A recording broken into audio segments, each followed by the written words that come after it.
tell me when you're ready to do that. Well, I'm filming now. Oh.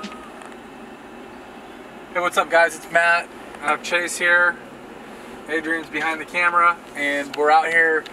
We're going to show you systematically, step by step, how we would take down a property. Meaning, everyone's very interested in getting into virtual wholesaling, but in order to properly run a virtual market, there are, baseline things that need to get done. So obviously you got to have some boots on the ground.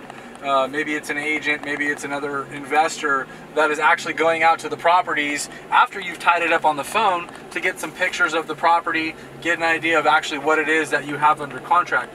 So for example, we had a deal come in. We are in the process of doing our due diligence, and we could pick up the property for $175,000. We feel the ARV is in the ballpark of $250, upwards of $265. So, by the pictures that we've gotten, the property is in pretty good shape, right? So right around the area, properties have gotten off the market quickly. There isn't a lot of active inventory, so those are good indicators of the neighborhood you're buying in. So what we want to do is bring you guys along. We'll shoot some information, some content, show you guys basically what we're looking at, how we're looking at it, and basically the first step is pulling a property profile report, understanding what the tax records are saying versus what the owner is telling you, because sometimes they don't match up, right? And then I'm pulling what they call a CMA, which is a comparative market analysis, and I'm looking for price per foot, right? I want to know price per foot, what's sold in that neighborhood, how long did it sell for? This one 5 days, this one 19 days. The average price per foot, $235 a foot. So I want to know my numbers. I want to know what I'm looking at. I want to know what the likelihood of the resale will be. How long is it going to sit? Is it in an area of demand? What's the entire story, guys? So it's not just nickel and dime, black and white. It's got to be, it's an art. You got to know how to look at deals. Not every deal is the same. Many of them are different, and so you've got to know the neighborhood. You've got to know what the buyer's demand is. Is it in a price range that people are even looking in? Okay, so these are some questions I'm throwing out there for you to use as an exercise to kind of have your brain thinking beyond just what the ARV is. Okay, so there's more to this business than what's the ARV and what's the maximum allowable offer, right? That's just so baseline. What are you looking at? How are you analyzing these properties? Do you even know how to put a proper repair budget? How much does a roof cost? How much does a central heat and cool cost in your area? Do those things matter in that neighborhood that you're buying? There's a lot of different things, right? Do we need to replace the windows in this neighborhood? Do all the neighbors have new vinyl windows?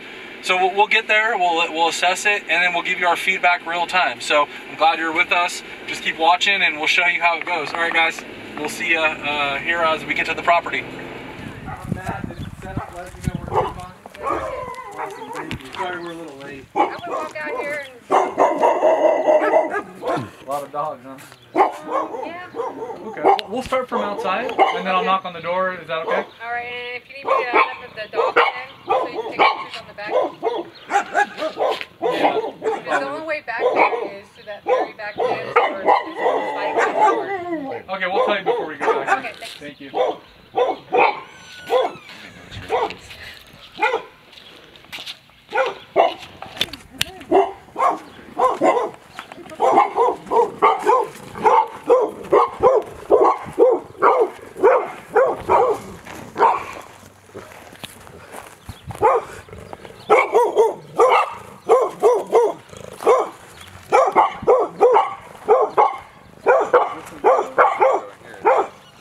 Part of their property. So they just fence this part out for the dogs. Yeah, looks like it. We just go in. I don't think there's any way for them to get it. Yeah, that's fine.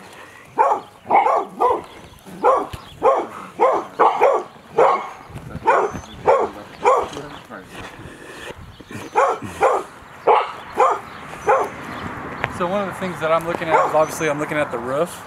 The roof here looks like it's pretty decent. fairly new. AC looks great. It's a newer HVAC, which is always a big expense, so that's a good sign. I like the fact that it's got that, and it's also got in some places dual pane windows. Not all the windows are dual pane. Fascia looks good. Exterior, there's not a lot of dry rot on it on the T111. It's pretty solid all around, so you know there might be some termite issues, but overall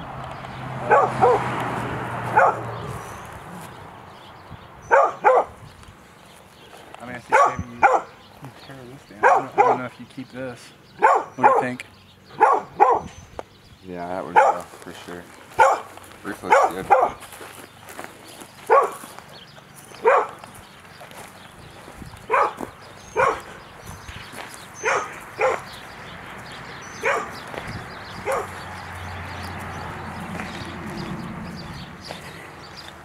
So on these types of properties, we're out in the county.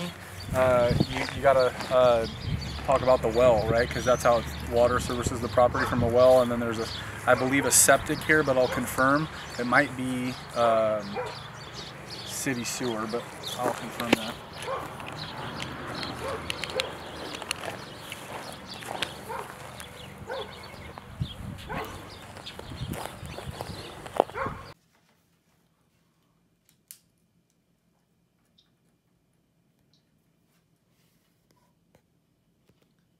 I'm in process of trying to wholesale a deal to an investor. See how I do.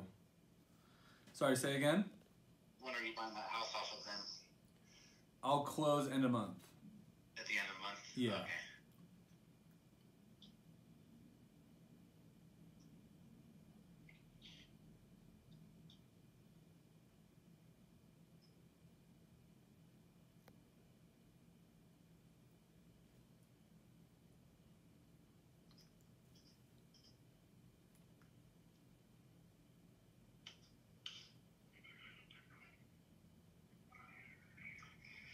Give me some time. What I'll do, I'll give you a call, because by the time I factor in, it all depends on how much work you're willing to do, or if you're just going to let it go and just like that.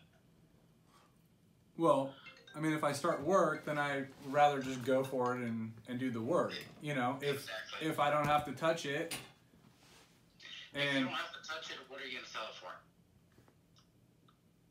well, when I was speaking to you, I was under the impression that you were looking for a family member for this house. Is that what we're discussing, or is this you're looking for an investment? No, it's more for them. Okay, I just want to understand your goal. So if you're thinking like, hey, I need to get it so I could flip it and make money, then, you know, I don't know where you need to be. If it's for a family member and you're concerned about, hey, we're gonna do some cosmetic work, you know, we want to improve the paint, you know, make it a nicer place, then, you know, okay, like, you know, let's do the math and work backwards where you feel like you're getting a deal, and then I could, you know, move on and go on to the next deal, you know? Yeah, it's for my brother. It's his father-in-law that he's been shopping around. Okay. Well, So, I mean, I think we both can agree. I mean, I have a hard time seeing anything, you know, I think you get a 250 appraisal valuation on that property. You know, I really believe you do. I'm not asking for you to pay retail. I believe the house needs work inside.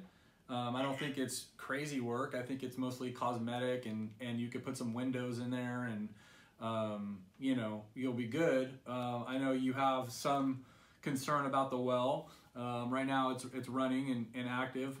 You're the expert on that, so I'm not going to try to, you know, tell you otherwise. But, you know, you tell me, man, like, where are you hoping to be? And let's see if it's even worth exploring. let's see. Honestly, you're gonna hate me, but I'd probably be about 175 or so. Okay. Yeah. So I mean, that's a big spread for me to sell it to someone that's gonna, you know, not flip it, right? Yeah. So just for the fact of, I'll have to factor in $20,000 for the well. Mm-hmm. My flooring with labor and material, my cost, I'm about $450 a foot. Is So that well like future cost? Like that's, you know, assuming that you're gonna have to do that, or that's day one cost? That's day one cost. Why would you feel like you need to dig that well day one? It's gonna go out pretty damn soon. Hmm. So it's already at the end of its lifetime, I believe. It's need a well. Let me pull that up. Because it's, I think they dug it with 315, and the water table's at 340. So what I've been seeing, the water table has been dropping 10 to about 15 feet a year. Okay. And then not only that, you have that big ass orchard right across the street from you. So that's gonna suck you up really dry. So in my opinion, I see that well surviving another year or 2 years before they have to redo it. Got it. So I build like crazy in that area, and all my wells are going 500. So and then I sell it off. And that costs you what, 15 grand to dig a well? No, 20. 20 grand? Yeah, once you do the pump and all that. So you can get somebody to punch it for 15 only, and that's just punching the hole. Right. Okay. So by the time you do the pump work and then I know once you do that, they're going to require you to put a storage tank. So that's one of those requirements now. Okay. So you're looking 20 to 20 and a half when you're all said and done. Right. On the paint, stuff like that, it's going to cost me about $175 a foot. Okay. That's weight brand material. So I have all those factors and stuff like that. And then not only that, I mean, yesterday was my brother, it was his father-in-law's birthday yesterday, so. Got it. I don't even know if they're even interested in the house. Yeah. No, it's all good. I was just following up. I appreciate you taking the time to come out and take a look at it. I might contact you if you're interested in giving me a bid for the rehab, but I'm gonna move forward with it myself. I just can't do 175, but what are you hoping for? I mean, I think I could put that on the market day one as is and get more than that. Okay. I think there's a demand. There's no active comps in the area.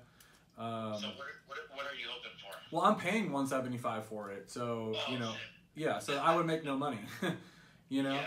And so I'm a broker, so I could save on those costs. I realize there's some rehab, there's some potential. Some other buyers may have similar concerns on the well, but I believe there might not be every buyer that has the same concern. I mean, you're an expert, right? So you would know best, but that other well company came out there and that's the report they gave. So I'm just going up. No, I mean, on your end, I get it.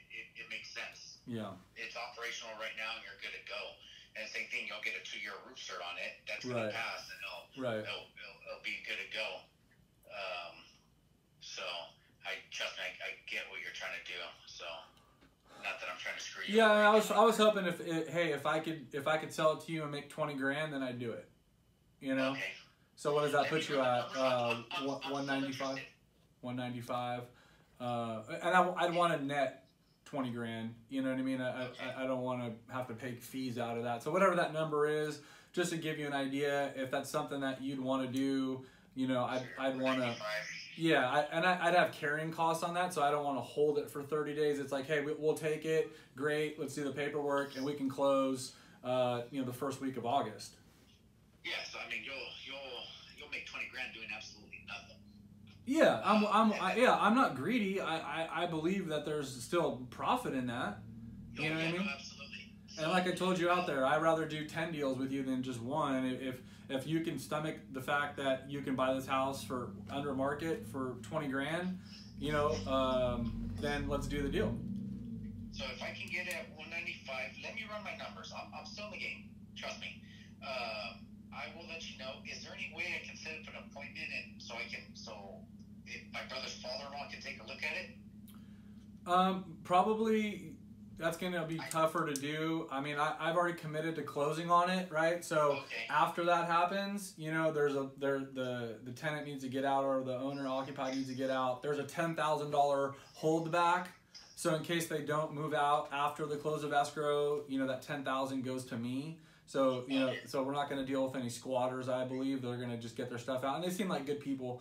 So, once that happens, you know, then I could show it all, you know, all I... Because I'm running the risk too. What happens if I buy the house and all of a sudden they say, it's too small, or I don't like it? No, I get it. No, for sure. Now I have a house I gotta fix up and flip it. Yeah. And bruise. Yeah.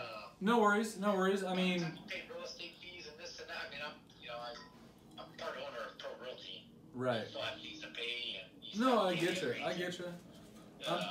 So that's why, and anytime I touch, just as from a general contracting point, Yeah. I have to make 20%. I understand. So that's how I always bid my jobs to 25% because you always have bidding costs. So if I fail, I'm at 20%. If I don't get 20% return, then it doesn't pencil out for me. I got you. Just like what you're doing there. Yeah. So you haven't, like you said, you haven't done a flip in a couple of years. So those 20% margins are hard to come by. Absolutely, and that's why I'm doing new construction. I'm making nearly 30% return on my money. Exactly. So it makes no sense to do a flip when I can do the new construction, and there's really not many. Now you're dealing with a bunch of unlicensed, contractors. Right. And those are the guys doing the flips. So on the new construction, I mean, people are just flocking to the new construction, and that's the reason why I haven't been doing flips. I've done a bunch of them. No, I'm sure. No, I know. I'd like to continue, the conversation in one way or the other. If this doesn't work out, I'm sure there's some opportunities that we could talk about doing together. Especially in the Madera area or whatever. My number. Yeah. My number. Yeah. Okay. Because I'm in your position. I do the same thing you're doing. Right. Exactly. So I mean, we can both feed each other. Right on, man. Not on this deal, be on another deal, and I always get opportunities that I'm just, I don't have the capital at the time, so I pass it on. Yeah, well, let's see how we can help each other. I really think we can. Yeah, perfect. All right, talk to you soon. All right, sounds good. Thank you. So, guys, I just wanted to share that conversation with you. How I really built the business is, negotiating with buyers, learning about buyers' needs and wants and goals. Every deal has to be a win-win. So, you heard me negotiate with him, and I finally came and told him, like, hey, look, this is what I need to make. If it works for you, great. If not, then it's cool. Like, we could do other deals together in the future. There's value share. He's got some experience in construction, ground up. Like, you never know where your business could head. So always introduce yourself, always reach out, always see how you can provide value, and have conversations that provide benefit for both ways. And who knows, he may turn around and buy the deal, he may not, but it's another source, it's another contact. And so now my job is to close escrow on this deal at the end of the month and then figure out what I'm gonna do from there. But I'm working on it, so I'm gonna have a game plan. The day I close escrow, I'm gonna have options already set up. So either I'm gonna sell it as is, I'm gonna put a small rehab budget on it and sell it on the market. So there's just different things we could do. So stay tuned. We'll keep you updated as this deal progresses. Thanks for watching, guys. Talk to you next time. Bye.